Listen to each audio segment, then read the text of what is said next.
الحمد للہ رب العالمین والصلاة والسلام علی سید الانبیاء والمرسلین اما بعد فاعوذ باللہ من الشیطان الرجیم بسم اللہ الرحمن الرحیم۔ سبق نمبر 29، سیرت مصطفیٰ حبیب کبریا شافع روز جزا، ہم بے کسوں کا آسرا، صلی اللہ تعالی علیہ وآلہ وصحبہ وبارک وسلم۔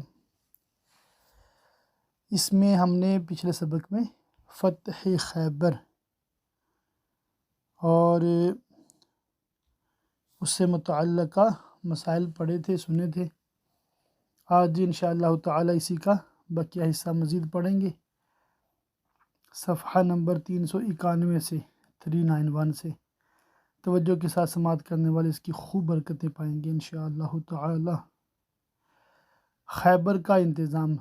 فتح کے بعد خیبر کی زمین پر مسلمانوں کا قبضہ ہو گیا، اور حضور صلی اللہ تعالی علیہ وآلہ وسلم نے ارادہ فرمایا کہ بنو نذیر کی طرح اہل خیبر کو بھی جلا وطن کر دیں، لیکن یہودیوں نے یہ درخواست کی کہ ہم کو خیبر سے نہ نکالا جائے اور زمین ہمارے ہی قبضہ میں رہنے دی جائے، ہم یہاں کی پیداوار کا آدھا حصہ آپ کو دیتے رہیں گے۔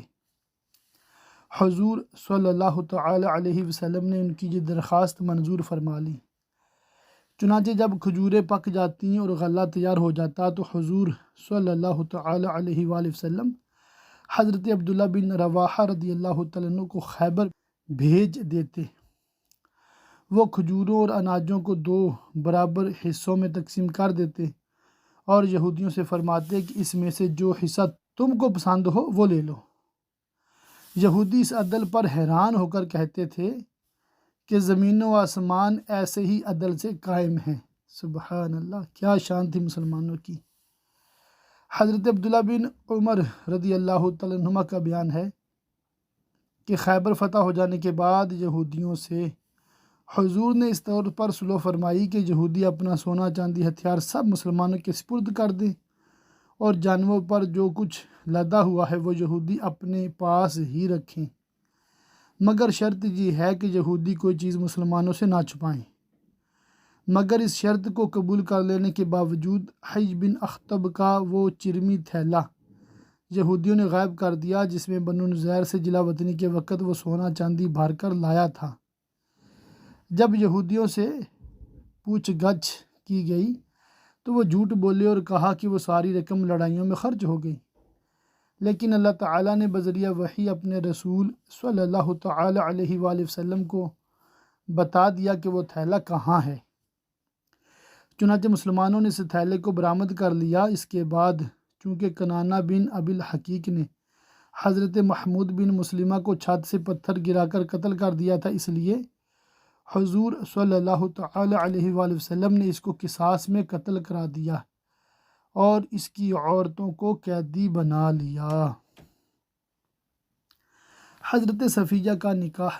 قیدیوں میں حضرت بی بی صفیہ رضی اللہ تعالیٰ عنہ بھی تھیں۔ یہ بنو نذیر کے رئیس اعظم حی بن اخطب کی بیٹی تھیں، اور ان کا شوہر کنانہ بن ابی الحقیق بھی بنو نذیر کا رئیس اعظم تھا۔ جب سب قیدی جمع کیے گئے تو حضرت دحیہ کلبی رضی اللہ تعالیٰ عنہ نے حضور صلی اللہ تعالی علیہ وآلہ وسلم سے عرض کیا کہ یا رسول اللہ صلی اللہ تعالی علیہ وآلہ وسلم، ان میں سے ایک لونڈی مجھ کو عنایت فرمائیے۔ آپ نے ان کو اختیار دے دیا کہ خود جا کر کوئی لونڈی لے لو۔ انہوں نے حضرت صفیہ کو لے لیا۔ بعض صحابہ رضی اللہ تعالیٰ عنہم نے اس پر گزارش کی کہ یا رسول اللہ صلی اللہ تعالی علیہ وآلہ وسلم، آپ نے صفیہ کو دحیہ کے حوالے کر دیا، وہ قریظہ اور بنو نذیر کی رئیسہ ہے، یعنی ملکہ ہے، وہ آپ کے سوا کسی اور کے لائق نہیں ہے۔ یہ سن کر آپ صلی اللہ تعالی علیہ وآلہ وسلم نے حضرت دحیہ کلبی اور حضرت صفیہ رضی اللہ تعالیٰ عنہ کو بلایا اور حضرت دحیہ کلبی رضی اللہ تعالیٰ عنہ سے فرمایا کہ تم اس کے سوا کوئی دوسری لونڈی لے لو۔ اس کے بعد حضرت صفیہ کو آزاد کر کے آپ نے ان سے نکاح فرما لیا اور 3 دن تک منزل صحابہ میں ان کو اپنے خیمہ میں سرفراز فرمایا، اور صحابہ کرام رضی اللہ تعالی عنہم کو دعوت ولیمہ میں کھجور، گھی، پنیر کا مالیدہ کھلایا۔ حضور صلی اللہ تعالی علیہ وآلہ وسلم کو زہر دیا گیا۔ فتح کے بعد چند روز حضور صلی اللہ تعالی علیہ وسلم خیبر میں ٹھہرے، یہودیوں کو مکمل امن و امان عطا فرمایا اور قسم قسم کی نوازشوں سے نوازا، مگر اس بدباطن قوم کی فطرت میں اس قدر خباثت بری ہوئی تھی کہ سلام بن مشکم یہودی کی بیوی زینب نے حضور صلی اللہ تعالی علیہ وآلہ وسلم کی دعوت کی اور گوشت میں زہر ملا دیا۔ خدا کے حکم سے گوشت کی بوٹی نے آپ کو زہر کی خبر دی اور آپ نے ایک ہی لقمہ کھا کر ہاتھ کھینچ لیا، لیکن ایک صحابی حضرت بشر بن برہ رضی اللہ تعالیٰ عنہ نے شکم سیر کھا لیا اور زہر کے اثر سے ان کی شہادت ہو گئی، اور حضور صلی اللہ تعالی علیہ وسلم کو بھی اس زہریلے لقمہ سے عمر بھر تالو میں تکلیف رہی۔ اللہ اکبر۔ آپ نے جب یہودیوں سے اس کے بارے میں پوچھا تو ان ظالموں نے اپنے جرم کا اقرار کر لیا اور کہا کہ ہم نے اس نیت سے آپ کو زہر کھلایا کہ اگر آپ سچے نبی ہوں گے تو آپ پر اس زہر کا کوئی اثر نہیں ہوگا، ورنہ ہم کو آپ سے نجات مل جائے گی۔ آپ صلی اللہ تعالی علیہ وآلہ وسلم نے اپنی ذات کے لیے تو کبھی کسی سے انتقام لیا ہی نہیں، اس لیے آپ نے زینب سے کچھ بھی نہیں فرمایا، مگر جب حضرت بشر بن برہ کی اسی زہر سے وفات ہو گئی تو ان کے قصاص میں زینب قتل کی گئی۔ حضرت جعفر رضی اللہ تعالیٰ عنہ حبشہ سے آ گئے۔ حضور صلی اللہ تعالی علیہ وسلم فتح خیبر سے فارغ ہوئے ہی تھے کہ مہاجرین حبشہ میں سے حضرت جعفر جو حضرت علی کے بھائی تھے اور مکہ سے ہجرت کر کے حبشہ چلے گئے تھے، وہ اپنے ساتھیوں کے ساتھ حبشہ سے آ گئے۔ حضور نے فرط محبت سے ان کی پیشانی چوم لی اور ارشاد فرمایا کہ میں کچھ کہہ نہیں سکتا کہ مجھے خیبر کی فتح سے زیادہ خوشی ہوئی ہے یا جعفر کے آنے سے۔ اللہ اللہ۔ ان لوگوں کو حضور صلی اللہ تعالی علیہ وسلم نے صاحب الہجرتین یعنی 2 ہجرتوں والے کا لقب عطا فرمایا، کیونکہ یہ لوگ مکہ سے حبشہ ہجرت کر کے گئے، پھر حبشہ سے ہجرت کر کے مدینہ آئے، اور باوجود ہے کہ یہ لوگ جنگ خیبر میں شامل نہ ہو سکے، مگر ان لوگوں کو آپ نے مال غنیمت میں سے مجاہدین کے برابر حصہ دیا۔ خیبر میں اعلان مسائل۔ جنگ خیبر کے موقع پر مندرجہ ذیل فقہی مسائل کی حضور صلی اللہ تعالی علیہ وآلہ وسلم نے تبلیغ فرمائی۔ نمبر 1، پنجہ دار پرندوں کو حرام فرمایا۔ نمبر 2، تمام درندہ جانوروں کی حرمت کا اعلان فرما دیا۔ نمبر 3، گدھا اور خچر حرام قرار دیا۔ نمبر 4، چاندی سونے کی خرید و فروخت میں کمی بیشی کے ساتھ خریدنے اور بیچنے کو حرام فرمایا، اور حکم دیا کہ چاندی کو چاندی کے بدلے اور سونے کو سونے کے بدلے برابر برابر بیچنا ضروری ہے، اگر کمی بیشی ہوگی تو وہ سود ہوگا جو حرام ہے۔ نمبر 5، اب تک یہ حکم تھا کہ لونڈیوں سے ہاتھ آتے ہی صحبت کرنا جائز تھا، لیکن اب استبراء ضروری قرار دے دیا گیا، یعنی اگر وہ حاملہ ہوں تو بچہ پیدا ہونے تک، ورنہ 1 مہینہ ان سے صحبت جائز نہیں۔ عورتوں سے متعہ کرنا بھی اسی غزوہ میں حرام قرار دیا گیا۔ وادی القریٰ کی جنگ۔ خیبر کی لڑائی سے فارغ ہو کر حضور اکرم صلی اللہ تعالی علیہ وسلم وادی القریٰ تشریف لے گئے، جو مقام تیمہ اور فدق کے درمیان ایک وادی کا نام ہے۔ یہاں یہودیوں کی چند بستیاں آباد تھیں۔ حضور صلی اللہ تعالی علیہ وسلم جنگ کے ارادہ سے جہاں نہیں آئے تھے، مگر یہاں کے یہودی چونکہ جنگ کے لیے تیار تھے، اس لیے انہوں نے حضور صلی اللہ تعالی علیہ وسلم پر تیر برسانا شروع کر دیا۔ چنانچہ آپ کی ایک غلام جن کا نام حضرت مدعم رضی اللہ تعالیٰ عنہ تھا، یہ اونٹ سے کجاوا اتار رہے تھے کہ ان کو ایک تیر لگا اور یہ شہید ہو گئے۔ رسول اللہ صلی اللہ تعالیٰ علیہ وآلہ وسلم نے ان یہودیوں کو اسلام کی دعوت دی، جس کا جواب ان بدبختوں نے تیر و تلوار سے دیا اور باقاعدہ صف بندی کر کے مسلمانوں سے جنگ کے لیے تیار ہو گئے۔ مجبوراً مسلمانوں نے بھی جنگ شروع کر دی۔ 4 دن تک نبی اکرم صلی اللہ تعالی علیہ وسلم ان یہودیوں کا محاصرہ کیے ہوئے ان کو اسلام کی دعوت دیتے رہے، مگر یہ لوگ برابر لڑتے ہی رہے۔ آخر 10 یہودی قتل ہو گئے اور مسلمانوں کو فتح مبین حاصل ہو گئی۔ اس کے بعد اہل خیبر کی شرطوں پر ان لوگوں نے بھی صلح کر لی کہ مقامی پیداوار کا آدھا حصہ مدینہ بھیجتے رہیں گے۔ جب خیبر اور وادی القریٰ کے یہودیوں کا حال معلوم ہو گیا تو تیمہ کے یہودیوں نے بھی جزیہ دے کر حضور سے صلح کر لی۔ وادی القریٰ میں حضور 4 دن مقیم رہے۔ فدق کی صلح۔ جب فدق یا فدق کہ یہودیوں کو خیبر اور وادی القریٰ کے معاملہ کی اطلاع ملی تو ان لوگوں نے کوئی جنگ نہیں کی، بلکہ دربار نبوت میں قاصد بھیج کر یہ درخواست کی کہ خیبر اور وادی القریٰ والوں سے جن شرطوں پر آپ نے صلح کی ہے اسی طرح کے معاملہ پر ہم سے بھی صلح کر لی جائے۔ رسول اللہ نے ان کی یہ درخواست منظور فرما لی اور ان سے صلح ہو گئی، لیکن یہاں چونکہ کوئی فوج نہیں بھیجی گئی اس لیے اس بستی میں مجاہدین کو کوئی حصہ نہیں ملا، بلکہ یہ خاص حضور صلی اللہ تعالیٰ علیہ وآلہ وسلم کی ملکیت قرار پائی اور خیبر و وادی القریٰ کی زمینیں تمام مجاہدین کی ملکیت ٹھہریں۔ عمرۃ القضاء۔ چونکہ حدیبیہ کے صلح نامہ میں ایک دفعہ یہ بھی تھی، ایک پوائنٹ یہ بھی تھا کہ آئندہ سال حضور صلی اللہ تعالی علیہ وسلم مکہ آ کر عمرہ ادا کریں گے اور 3 دن مکہ میں ٹھہریں گے۔ اس دفعہ کے مطابق ماہ ذوالقعدہ 7 ہجری میں آپ صلی اللہ تعالی علیہ وسلم نے عمرہ ادا کرنے کے لیے مکہ روانہ ہونے کا عزم فرمایا اور اعلان کرا دیا کہ جو لوگ گزشتہ سال حدیبیہ میں شریک تھے وہ سب میرے ساتھ چلیں۔ چنانچہ بجز ان لوگوں کے جو جنگ خیبر میں شہید یا وفات پا چکے تھے سب نے یہ سعادت حاصل کی۔ حضور صلی اللہ تعالی علیہ وآلہ وسلم کو چونکہ کفار مکہ پر بھروسہ نہیں تھا کہ وہ اپنے عہد کو پورا کریں گے، اس لیے آپ صلی اللہ تعالی علیہ وآلہ وسلم جنگ کی پوری تیاری کے ساتھ روانہ ہوئے۔ بوقت روانگی حضرت ابو رحم غفاری رضی اللہ تعالیٰ عنہ کو آپ نے مدینہ پر حاکم بنا دیا اور 2000 مسلمانوں کے ساتھ، جن میں 100 گھوڑوں پر سوار تھے، آپ مکہ کے لیے روانہ ہوئے۔ 60 اونٹ قربانی کے لیے ساتھ تھے۔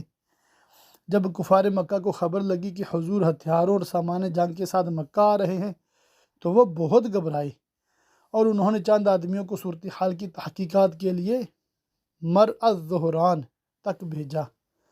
حضرت محمد بن مسلمہ رضی اللہ تعالیٰ عنہ جو سواروں کے افسر تھے، قریش کے قاصدوں نے ان سے ملاقات کی۔ انہوں نے اطمینان دلایا کہ نبی صلی اللہ تعالی علیہ وآلہ وسلم صلح نامہ کی شرط کے مطابق بغیر ہتھیار کے مکہ میں داخل ہوں گے۔ یہ سن کر کفار قریش مطمئن ہو گئے۔ چنانچہ حضور صلی اللہ تعالی علیہ وآلہ وسلم جب مقام یاجج میں پہنچے جو مکہ سے 8 میل دور ہے تو تمام ہتھیاروں کو اس جگہ رکھ دیا اور حضرت بشیر بن سعد رضی اللہ تعالیٰ عنہ کی ماتحتی میں چند صحابہ کرام رضی اللہ تعالیٰ عنہم کو ان ہتھیاروں کی حفاظت کے لیے متعین فرما دیا اور اپنے ساتھ ایک تلوار کے سوا کوئی ہتھیار نہیں رکھا، اور صحابہ کرام رضی اللہ تعالیٰ عنہم کے مجمع کے ساتھ لبیک پڑھتے ہوئے حرم کی طرف بڑھے۔ جب مکہ میں داخل ہونے لگے تو دربار نبوت کے شاعر حضرت عبداللہ بن رواحہ رضی اللہ تعالیٰ عنہ اونٹ کی مہار تھامے ہوئے آگے آگے رجز کے یہ شعار جوش و خروش کے ساتھ بلند آواز سے پڑھتے جاتے تھے: اے کافروں کے بیٹو، سامنے سے ہٹ جاؤ، آج جو تم نے اترنے سے روکا تو ہم تلوار چلائیں گے، ہم تلوار کا ایسا وار کریں گے جو سر کو اس کی خواب گاہ سے الگ کر دے اور دوست کی یاد اس کے دوست کے دل سے بھلا دے۔ حضرت عمر رضی اللہ تعالیٰ عنہ نے ٹوکا اور کہا کہ عبداللہ بن رواحہ رضی اللہ تعالیٰ عنہ، رسول اللہ صلی اللہ تعالیٰ علیہ وآلہ وسلم کے آگے آگے اور اللہ تعالیٰ کے حرم میں تم اشعار پڑھتے ہو؟ تو حضور صلی اللہ تعالیٰ علیہ وآلہ وسلم نے فرمایا کہ اے عمر رضی اللہ تعالیٰ عنہ، ان کو چھوڑ دو، یہ اشعار کفار کے حق میں تیروں سے بڑھ کر ہیں۔ جب رسول اکرم صلی اللہ تعالیٰ علیہ وآلہ وسلم خاص حرم کعبہ میں داخل ہوئے تو کچھ کفار قریش مارے جلن کے اس منظر کی تاحب نہ لا سکے اور پہاڑوں پر چلے گئے، مگر کچھ کفار اپنے دارالندوہ کمیٹی گھر کے پاس کھڑے آنکھیں پھاڑ پھاڑ کر بادائے توحید و رسالت سے مست ہونے والے مسلمانوں کے طواف کا نظارہ کرنے لگے اور آپس میں کہنے لگے کہ یہ مسلمان بھلا کیا طواف کریں گے، ان کو تو بھوک اور مدینہ کے بخار نے کچل کر رکھ دیا ہے۔ حضور صلی اللہ تعالیٰ علیہ وآلہ وسلم نے مسجد حرام میں پہنچ کر اضطباع کر لیا، یعنی چادر کو اس طرح اوڑھ لیا کہ آپ کا دہنا شانہ اور بازو کھل گیا، اور آپ صلی اللہ تعالیٰ علیہ وآلہ وسلم نے فرمایا کہ خدا اس پر اپنی رحمت نازل فرمائے جو ان کفار کے سامنے اپنی قوت کا اظہار کرے۔ پھر آپ صلی اللہ علیہ وآلہ وسلم نے اپنے صحاب رضی اللہ تعالیٰ عنہم کے ساتھ شروع کے 3 پھیروں میں شانوں کو ہلا ہلا کر اور خوب اکڑتے ہوئے چل کر طواف کیا۔ اس کو عربی زبان میں رمل کہتے ہیں، چنانچہ یہ سنت آج تک باقی ہے اور قیامت تک باقی رہے گی کہ ہر طواف کعبہ کرنے والا شروع طواف کے 3 پھیروں میں رمل کرتا ہے۔ سبحان اللہ، اللہ اللہ، کیا منظر ہوگا، کیا منظر، کیا نظارہ ہوگا، اللہ اللہ۔ جو ہم بھی وہاں ہوتے خاک کے گلشن لپٹ کے قدموں سے لیتے اترن، مگر کریں کیا نصیب میں یہ نامرادی کے دن لکھے تھے۔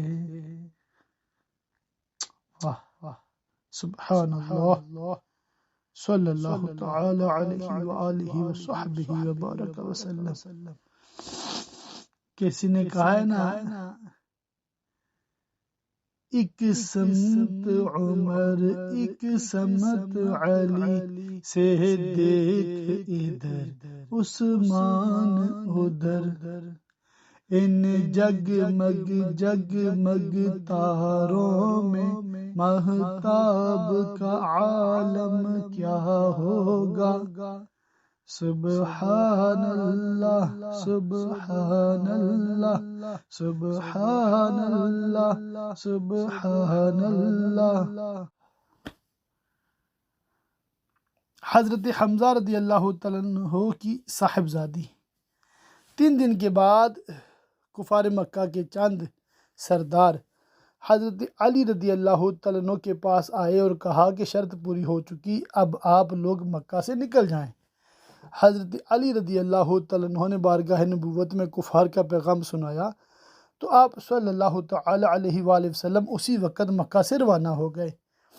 چلتے وقت حضرت حمزہ رضی اللہ تعالیٰ عنہ کی ایک چھوٹی صاحبزادی جن کا نام امامہ تھا، حضور صلی اللہ تعالی علیہ وآلہ وسلم کو چچا چچا کہتی ہوئی دوڑی آئی۔ حضور صلی اللہ تعالی علیہ وآلہ وسلم کے چچا حضرت حمزہ رضی اللہ تعالیٰ عنہ جنگ احد میں شہید ہو چکے تھے۔ ان کی یہ یتیم چھوٹی بچی مکہ میں رہ گئی تھی۔ جس وقت یہ بچی آپ کو پکارتی ہوئی دوڑی آئی تو حضور صلی اللہ تعالی علیہ وآلہ وسلم کو اپنے شہید چچا جان کی اس یادگار کو دیکھ کر پیار آ گیا۔ اس بچی نے آپ کو بھائی جان کہنے کے بجائے چچا جان اس رشتے سے کہا کہ آپ حضرت حمزہ کے رضاعی بھائی ہیں، کیونکہ آپ صلی اللہ تعالی علیہ وآلہ وسلم نے اور حضرت حمزہ رضی اللہ تعالیٰ عنہ نے حضرت سویبہ رضی اللہ تعالیٰ عنہ کا دودھ پیا تھا۔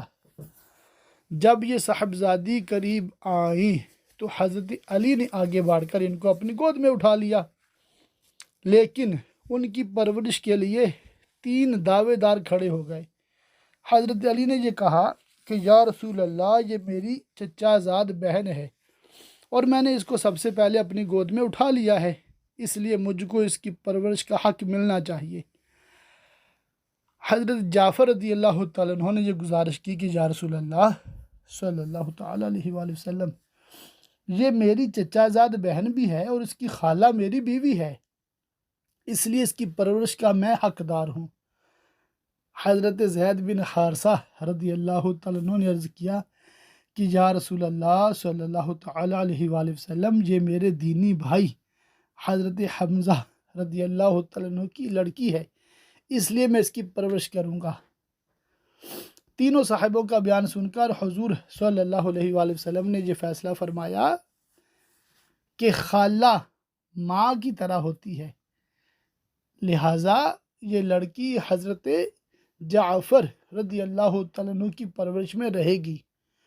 پھر تینوں صاحبوں کی دلداری و دلجوئی کرتے ہوئے رحمت عالم صلی اللہ علیہ وآلہ وسلم نے یہ ارشاد فرمایا کہ اے علی، تم مجھ سے ہو اور میں تم سے ہوں، اور حضرت جعفر رضی اللہ تعالیٰ عنہ سے فرمایا کہ اے جعفر، تم سیرت و صورت میں مجھ سے مشابہت رکھتے ہو، اور حضرت زید بن حارثہ رضی اللہ تعالیٰ عنہ سے یہ فرمایا کہ اے زید، تم میرے بھائی اور میرے مولا یعنی آزاد کردہ غلام ہو۔ حضرت میمونہ کا نکاح اسی عمرۃ القضاء کے سفر میں حضور صلی اللہ تعالی علیہ وسلم نے حضرت بی بی میمونہ رضی اللہ تعالی عنہ سے نکاح فرمایا۔ یہ آپ کی چچی ام فضل زوجہ حضرت عباس رضی اللہ تعالی عنہ کی بہن تھی۔ عمرۃ القضاء سے واپسی میں جب آپ صلی اللہ تعالی علیہ وآلہ وسلم مقام صرف میں پہنچے تو ان کو اپنے خیمہ میں رکھ کر اپنی صحبت سے سرفراز فرمایا، اور عجیب اتفاق کہ اسی واقعہ سے 44 برس کے بعد 44 ایئرز لیٹر اسی مقام صرف میں حضرت بی بی میمونہ رضی اللہ تعالیٰ عنہ کا وصال ہوا، اور ان کی قبر شریف بھی اسی مقام میں ہے۔ صحیح قول یہ ہے کہ ان کی وفات کا سال 51 ہجری ہے۔ مفصل بیان انشاءاللہ تعالی ازواج مطہرات رضی اللہ تعالی عنہن کے بیان میں آئے گا۔ 13واں باب ہجرت کا 8واں سال۔ 8 ہجری ہجرت کا 8واں سال بھی حضور سرور کائنات صلی اللہ تعالی علیہ وآلہ وسلم کی مقدس حیات کے بڑے بڑے واقعات پر مشتمل ہے۔ ہم ان میں سے یہاں چند اہمیت و شہرت والے واقعات کا تذکرہ کرتے ہیں۔ جنگ موتا۔ موتا ملک شام میں ایک مقام کا نام ہے، جہاں 8 ہجری میں کفر و اسلام کا وہ عظیم الشان معرکہ ہوا جس میں 1 لاکھ لشکر کفار سے صرف 3000 جانثار مسلمانوں نے اپنی جان پر کھیل کر ایسی معرکہ آرائی کی کہ یہ لڑائی تاریخ اسلام میں ایک تاریخی یادگار بن کر قیامت تک باقی رہے گی، اور اس جنگ میں صحابہ کرام رضی اللہ تعالیٰ عنہم کی بڑی بڑی اولو العزم ہستیاں شرف شہادت سے سرفراز ہوئیں۔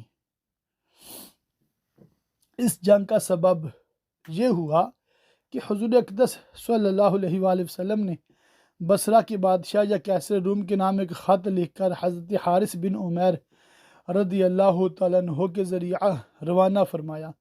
راستہ میں بلقا کے بادشاہ شرحبیل بن عمر غسانی نے، جو کیسر روم کا باج گزار تھا، حضور صلی اللہ علیہ وآلہ وسلم کے اس قاصد کو نہایت بے دردی کے ساتھ رسی میں باندھ کر قتل کر دیا۔ جب بارگاہ رسالت میں اس حادثہ کی اطلاع پہنچی تو قلب مبارک پر انتہائی رنج و صدمہ پہنچا۔ اس وقت آپ صلی اللہ علیہ وآلہ وسلم نے 3000 مسلمانوں کا لشکر تیار فرمایا اور اپنے دستے مبارک سے سفید رنگ کا جھنڈا باندھ کر حضرت زید بن حارثہ رضی اللہ تعالیٰ عنہ کے ہاتھ میں دیا اور ان کو اس فوج کا سپہ سالار بنا دیا، اور ارشاد فرمایا کہ اگر زید بن حارثہ شہید ہو جائیں تو حضرت جعفر سپہ سالار ہوں گے، اور جب وہ بھی شہادت سے سرفراز ہو جائیں تو اس جھنڈے کی علمبردار حضرت عبداللہ بن رواحہ ہوں گے رضی اللہ تعالیٰ عنہم۔ اس کے بعد لشکر اسلام جس کو منتخب کرے وہ سپہ سالار ہوگا۔ اس لشکر کو رخصت کرنے کے لیے خود حضور صلی اللہ تعالیٰ علیہ وآلہ وسلم مقام ثنیۃ الوداع تک تشریف لے گئے اور لشکر کے سپہ سالار کو حکم فرمایا کہ تم ہمارے قاصد حضرت حارث بن عمیر رضی اللہ تعالیٰ عنہ کی شہادت گاہ میں جاؤ، جہاں اس جان نثار نے ادائے فرض میں اپنی جان دی ہے۔ پہلے وہاں کے کفار کو اسلام کی دعوت دو، اگر وہ لوگ اسلام قبول کر لیں تو پھر وہ تمہارے اسلامی بھائی ہیں، ورنہ تم اللہ عز و جل کی مدد طلب کرتے ہوئے ان سے جہاد کرو۔ جب لشکر چل پڑا تو مسلمانوں نے بلند آواز سے دعا دی کہ خدا سلامت اور کامیاب واپس لائے۔ جب یہ فوج مدینہ سے کچھ دور آگے نکل گئی تو خبر ملی کہ خود کیسر روم مشرکین کی 1,00,000 فوج لے کر بلقا کی سرزمین میں خیمہ زن ہو گیا ہے۔ یہ خبر پا کر امیر لشکر حضرت زید بن حارثہ رضی اللہ تعالیٰ عنہ نے اپنے لشکر کو پڑاؤ کا حکم دے دیا اور ارادہ کیا کہ بارگاہ رسالت میں اس کی اطلاع دی جائے اور حکم کا انتظار کیا جائے، مگر حضرت عبداللہ بن رواحہ رضی اللہ تعالیٰ عنہ نے فرمایا کہ ہمارا مقصد فتح یا مال غنیمت نہیں ہے، بلکہ ہمارا مطلوب تو شہادت ہے، کیونکہ شہادت ہے مقصود مطلوب مومن، نہ مال غنیمت نہ کشور کشائی، اور یہ مقصد بلند ہر وقت اور ہر حالت میں حاصل ہو سکتا ہے۔ حضرت عبداللہ بن رواحہ رضی اللہ تعالیٰ عنہ کی یہ تقریر سن کر ہر مجاہد جوش جہاد میں بے خود ہو گیا اور سب کی زبان پر یہی ترانہ تھا، بڑھتے چلو مجاہدو، بڑھتے چلو مجاہدو۔ غرض یہ مجاہدین اسلام موتا کی سرزمین میں داخل ہو گیا اور وہاں پہنچ کر دیکھا کہ واقعی ایک بہت بڑا لشکر ریشمی زرق برق وردیاں پہنے ہوئے بے پناہ تیاریوں کے ساتھ جنگ کے لیے کھڑا ہے۔ 1,00,000 سے زائد لشکر کا بھلا 3,000 سے مقابلہ ہی کیا، مگر مسلمان خدا عز و جل کے بھروسہ پر مقابلہ کے لیے ڈٹ گئے۔ معرکہ آرائی کا منظر۔ سب سے پہلے مسلمانوں کے امیر لشکر حضرت زید بن حارثہ رضی اللہ تعالیٰ عنہ نے آگے بڑھ کر کفار کے لشکر کو اسلام کی دعوت دی، جس کا جواب کفار نے تیروں کی مار اور تلواروں کے وار سے دیا۔ یہ منظر دیکھ کر مسلمان بھی جنگ کے لیے تیار ہو گئے اور لشکر اسلام کی سپہ سالار حضرت زید بن حارثہ رضی اللہ تعالیٰ عنہ گھوڑے سے اتر کر پا پیادہ میدان جنگ میں کود پڑے اور مسلمانوں نے بھی نہایت جوش و خروش کے ساتھ لڑنا شروع کر دیا، لیکن اس گمسان کی لڑائی میں کافروں نے زید بن حارثہ رضی اللہ تعالیٰ عنہ کو نیزوں اور برچھیوں سے چھید ڈالا اور وہ جواں مردی کے ساتھ لڑتے ہوئے شہید ہو گئے۔ فوراً ہی جھپٹ کر حضرت جعفر بن ابی طالب رضی اللہ تعالیٰ عنہ نے پرچم اسلام کو اٹھا لیا، مگر ان کو ایک رومی مشرک نے ایسی تلوار ماری کہ یہ کٹ کر 2 ٹکڑے ہو گئے۔ اللہ اکبر۔ لوگوں کا بیان ہے کہ ہم نے ان کی لاش دیکھی تھی، ان کے بدن پر نیزوں اور تلواروں کے 90 سے کچھ زائد زخم تھے، لیکن کوئی زخم ان کی پیٹھ کے پیچھے نہیں لگا تھا۔ بلکہ سب کے سب زخم سامنے ہی کی جانب لگے تھے۔ اللہ اللہ۔ حضرت جعفر رضی اللہ تعالیٰ عنہ کے بعد حضرت عبداللہ بن رواحہ رضی اللہ تعالیٰ عنہ نے علم اسلام ہاتھ میں لیا۔ فوراً ہی ان کے چچا زاد بھائی نے گوشت سے بھری ہوئی ایک ہڈی پیش کی اور عرض کیا کہ بھائی جان، آپ نے کچھ کھایا پیا نہیں ہے، لہٰذا اس کو کھا لیجئے۔ آپ نے ایک ہی مرتبہ دانت سے نوچ کر کھایا تھا کہ کفار کا بے پناہ ہجوم آپ پر ٹوٹ پڑا۔ آپ نے ہڈی پھینک دی اور تلوار نکال کر دشمنوں کے نرغہ میں گھس کر رجز کے اشعار پڑھتے ہوئے انتہائی دلیری اور جاں بازی کے ساتھ لڑنے لگے، مگر زخموں سے نڈھال ہو کر زمین پر گر پڑے اور شربت شہادت سے سرفراز ہو گئے۔ اب لوگوں کے مشورہ سے سبحان اللہ حضرت خالد بن الولید رضی اللہ تعالیٰ عنہ جھنڈے کے علم بردار بنے اور اس قدر شجاعت اور بہادری کے ساتھ لڑے کہ 9 تلواریں ٹوٹ ٹوٹ کر ان کے ہاتھ سے گر پڑیں اور اپنی جنگی مہارت اور کمال ہنرمندی سے اسلامی فوج کو دشمنوں کے نرغہ سے نکال لائے۔ اس جنگ میں جو 12 معزز صحابہ کرام رضی اللہ تعالیٰ عنہم شہید ہوئے ان کے مقدس نام یہ ہیں: حضرت زید بن حارثہ، حضرت جعفر بن ابی طالب، حضرت عبداللہ بن رواحہ، حضرت مسعود بن اوس، حضرت وہب بن سعد، حضرت عباد بن قیس، حضرت حارث بن نعمان، حضرت سراقہ بن عمر، حضرت ابو کلیب بن عمر، حضرت جابر بن عمر، حضرت عمر بن سعد، حضرت حبجہ دبی رضی اللہ تعالی عنہم اجمعین۔ اسلامی لشکر نے بہت سے کفار کو قتل کیا اور کچھ مال غنیمت بھی حاصل کیا اور سلامتی کے ساتھ مدینہ واپس آ گئے۔ انشاءاللہ تعالی باقیہ جو اس کا بیان ہے وہ ہم اگلے سبق میں پڑھیں گے، سنیں گے۔ اللہ تعالیٰ کی پاک بارگاہ میں دعا ہے اللہ پاک ہمیں علم دین سیکھنے، سکھانے، دوسروں تک پہنچانے کی توفیق عطا فرمائے۔ آمین بجاہ النبی الامین وصلی اللہ تعالی علیہ وآلہ وصحبہ وبارک وسلم۔ 2-3 منٹ اوپر ہوئے، گھبرائے نہ۔ یسٹرڈے جو سبق تھا اس کے 1-2 منٹ کم تھے۔